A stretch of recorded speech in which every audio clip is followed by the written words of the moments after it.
Hi there, Jen here, and thanks so much for stopping by. Today I am excited to be sharing a slimline shaker scalloped pocket, and the die set that I'm using is this Slimline Scallop Pocket die set. There are 3 pieces to it, and I am going to use that along with some other products from Whimsy Stamps.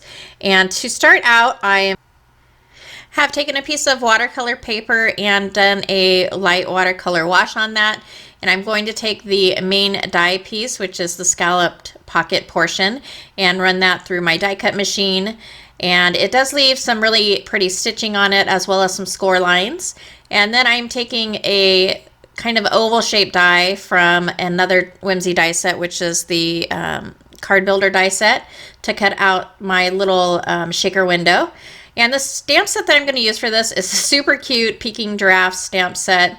I ended up coloring all of them up, but I'm going to use the one where it's just his head and his neck showing. And the neck isn't long enough to fit through my shaker window portion, so I'm taking my T ruler and a micron pen, and I'm just drawing 2 lines to make a neck. And then I'm going to draw some half circles on the neck. And then I'm going to just go ahead and watercolor this. I had watercolored the giraffe images, and so I went ahead and watercolored the neck as well. Here I'm taking a white gel pen, and I'm just drawing over the stitch lines. It kind of makes it look like there's actual stitching, like a thread in there, so I thought that looked kind of cool, but I do end up covering some of it up when I go back over the a die piece with some ink. So the die has some pre-scored score lines, and so it's really easy to go ahead and fold those 3 sides. And I wanted that pink to be a little darker, and so I'm just taking some pink dye ink and going over that with my blending brush to darken up that panel a little bit. And then here's my little giraffe face that I'm going to be using, and I went ahead and I colored up all of my pieces.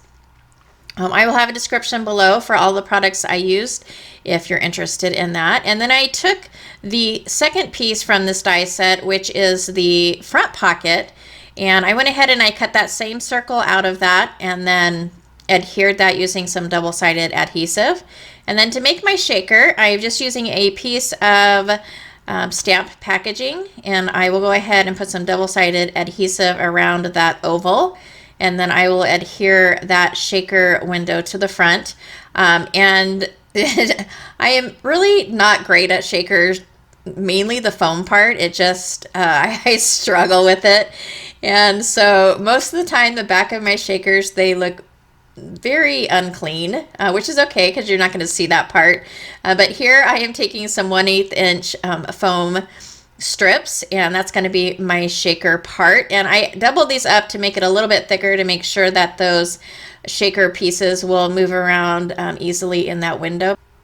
And then I'm using my anti-static tool to just rub around to get rid of some of that stickiness from the foam strips, so that when I put my shaker bits in, they're not sticking to the sides of the shaker. And then I'm going to take my giraffe neck and add that to the back of that shaker piece. And then to get my sentiment lined up correctly, I've added all my card elements onto the Slimline Craft cardstock, and I will stamp that sentiment up in some black pigment ink. And the sentiment that I'm using says, "Hello, my friend," and it is from the Bold Sentiments stamp set.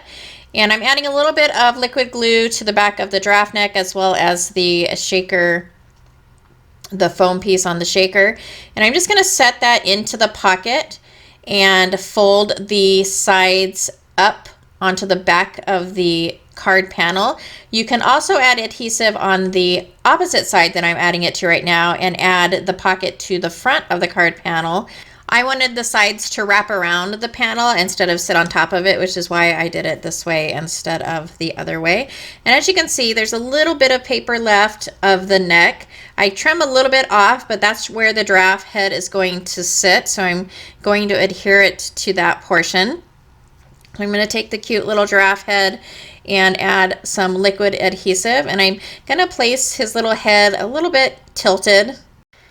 And because that pocket is a little bit raised because of the foam tape in there from the shaker, I went ahead and added a few pieces of foam to the back of the giraffe head as well. And then I am using a grass and cloud edger die to add the clouds to the top portion of that. And I just colored that with a little bit of some dye inks. And then the other pieces that I'm going to add to the card are from a Bouquet stamp set. And I had previously colored up all of my pieces and cut them out using my electronic die cutting machine.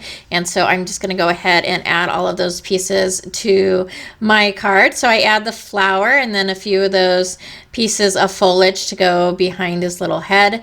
And then for the back of the card to adhere it, I added a little bit of foam just because it wasn't totally smooth and flat because of that shaker piece, and I wanted to make it fairly even when I put it on my card base. So I added that, and then I also added both a tape runner adhesive as well as a liquid, mainly because I wanted it to be super strong and make sure it stayed adhered to the card panel. And then I added some sequins for the final touch. I absolutely love how this turned out. I think that little giraffe's face peeking up is so cute. And if you have the Wonky Donkeys or the ostrich set where it's just like the neck and the face showing, that would be perfect for a card like this. And really you can have anything peeking out of the pocket. You can have flowers, candy, I mean pretty much any occasion or holiday, Mother's Day, Valentine's Day. So it's a really versatile die that can be used in lots of different ways. And if you keep watching on YouTube or visit the Facebook group, the Whimsy Inspiration Facebook group, or Pinterest, there's going to be lots of ideas using this die set. So I hope you'll go ahead and check those out. The links will be below.